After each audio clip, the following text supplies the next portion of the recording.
তবে আমাদেরকে আলোচনার বিষয়বস্তু আগে জানানো হয়নি। বর্তমান রাজনৈতিক প্রেক্ষাপটে আমরা যা আন্দাজ করতে পেরেছিলাম তার উপরে ভিত্তি করে আমরা একটা লিখিত বক্তব্য নিয়ে এসেছি এবং সেই লিখিত বক্তব্যটি আমরা মাননীয় প্রধান উপদেষ্টার সমীপে পেশ করেছি এবং সেই ভিত্তিতে আমরা আলোচনা করেছি। তার একটি সারাংশ আমি আপনাদের সামনে তুলে ধরতে চাই। বাংলাদেশে গণতন্ত্র উত্তরণের লক্ষ্যে বিএনপি প্রথম থেকেই একটি সুস্পষ্ট জাতীয় নির্বাচনী রোডম্যাপ দাবি করে আসছে। আপনারা জানেন যে আমরা এটা প্রকাশ্যভাবে দাবি করে আসছি। সুষ্ঠু, নিরপেক্ষ ও অবাধ নির্বাচন অনুষ্ঠানের উদ্দেশ্যে সরকারের নিরপেক্ষতা বজায় রাখার স্বার্থে বিতর্কিত উপদেষ্টাদের বাদ দিয়ে উপদেষ্টা পরিষদ পুনর্গঠনের জন্য আমরা দাবি জানিয়েছি। বিএনপির প্রতিটি নেতা কর্মী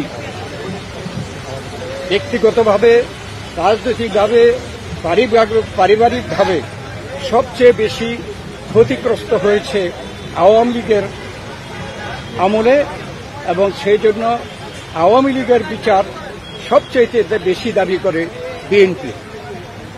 এই বিচার প্রক্রিয়া কোনোভাবে অসম্পূর্ণ থাকলে বিএনপি সরকারের দায়িত্বে যখন যাবে তখন বিচারের আওতায় এনে তা বিচার বিভাগের মাধ্যমে, স্বাধীন বিচার বিভাগের মাধ্যমে পরিপূর্ণভাবে সম্পন্ন করা হবে।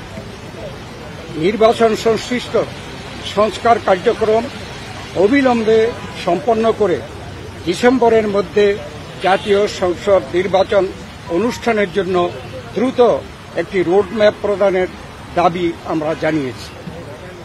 বাংলাদেশের মানুষ বিশ্বাস করে যে অন্তর্বর্তীকালীন সরকারের মূল দায়িত্ব হচ্ছে একটি সুষ্ঠু, নিরপেক্ষ নির্বাচনের মাধ্যমে বাংলাদেশকে গণতন্ত্রে উত্তরণের প্রক্রিয়া দ্রুত সম্পন্ন করা হবে। যে কোনো উছিলায় নির্বাচন যত বিলম্ব করা হবে, আমরা মনে করি জাতির কাছে আবার স্বৈরাচার পুনরায় ফিরে আসার ক্ষেত্র প্রস্তুত হবে। এর দায় দায়িত্ব বর্তমান সরকার ও তাদের সাথে সংশ্লিষ্টদের উপরে। বিএনপি সম্প্রতি যে নানা ধরনের গুজব আছে, সেই প্রেক্ষিতে আমরা বিএনপির পক্ষ থেকে বলেছি, বিএনপি কখনই প্রধান উপদেষ্টার পদক্ষেপ চায়নি, বরঞ্চ প্রথম দিন থেকেই এই সরকারকে সর্বাত্মক সহযোগিতা করে আসছে। আমাদের যে আলোচনা তার এই সারাংশ ছিল এতটুকু। আপনাদের সকলকে ধন্যবাদ। আপনারা সরকারের তরফ থেকে কোন সুনির্দিষ্ট রোডম্যাপের আশ্বাস পেয়েছেন কিনা? আপনারা যে দাবি জানিয়েছেন, ওনারা কি বলেছেন? সেটা পরে আমাদের যে আলোচনার মধ্যে আসছে সংস্কার, বিচার এবং নির্বাচন মূল।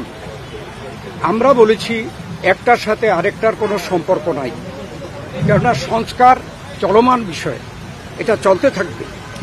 আমরা আশা করেছি এই সরকার সকলের সাথে ঐক্যমতের ভিত্তিতে একটা সংস্কার প্রস্তাব দেবে, সেটা চলমান থাকবে এবং আমরা যদি ভবিষ্যতে জনগণ আমাদেরকে ক্ষমতায় বসায়, আমরা সেই সংস্কার চলমানভাবে আমরা সংস্কার বাস্তবায়নের আমরা প্রচেষ্টা নেব। আর মামলাগুলোর ব্যাপারে বাংলাদেশ জাতীয়তাবাদী দলের আমাদের দেশনেত্রী বেগম খালেদা জিয়া, ভারপ্রাপ্ত চেয়ারম্যান তারেক রহমান থেকে শুরু করে আমরা এবং সেই তৃণমূল পর্যন্ত আমাদের নেতা কর্মীরা সবচেয়ে বিক্ষুব্ধ। আমরা এই স্বৈরাচারী ফ্যাসিস্ট সরকারের কর্তা ব্যক্তিদের এবং যারা দায়ী তাদের বিচার চাই। অতএব আমরা তো বিচারের পক্ষে, তবে বিচার ব্যবস্থা যে স্বাধীন চাই, আমরা স্বাধীন বিচার ব্যবস্থা এই বিচার সম্পন্ন করবে। এটাও কোনো দিন তারিখ ঠিক করে দেওয়া সম্ভব না, বিচারের আওতায় আনা হবে। এবং আমরা বলেছি যে যেগুলো সম্পন্ন না হবে সেগুলো যদি বিএনপি ক্ষমতায় যায় তাহলে বিচারের আওতায় এনে স্বাধীন বিচার ব্যবস্থার মাধ্যমে এই বিচার সম্পন্ন করা হবে। তার মানে কি আপনারা আজকেও কোনো আশ্বাস পান নাই সুনির্দিষ্ট রোড ম্যাপে?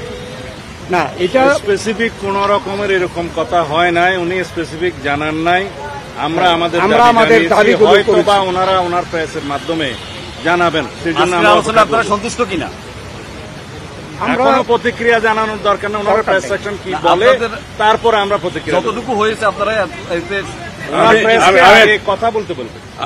আমি একটু বলি, এখন আমি একটু বলি মূলত সংস্কার এবং বিচার, নির্বাচন, এই তিনটার উপর আলোচনা হয়েছে এবং সংস্কারের ব্যাপারে আমরা এটা পরিষ্কার এবং ওনারা একমত হয়েছে সংস্কার যেখানে ঐক্যমতের ভিত্তিতে হওয়ার কথা তার ভিত্তিতে সংস্কার কাজ সম্পন্ন হবে এবং সেই কাজ অতি সহসা সম্পন্ন করা সম্ভব। এখানে কোনো দ্বিমত পোষণ করেন না। বিচার ব্যবস্থা বিচার বিভাগ করবে এবং বিচারের আওতায় আনার ব্যাপারে যে আলোচনা হয়েছে এখানে ওনাদের কোনো দ্বিমত নাই। সুতরাং ডিসেম্বরের আগেও নির্বাচন করা সম্ভব, এই আলোচনা হয়েছে এখানে।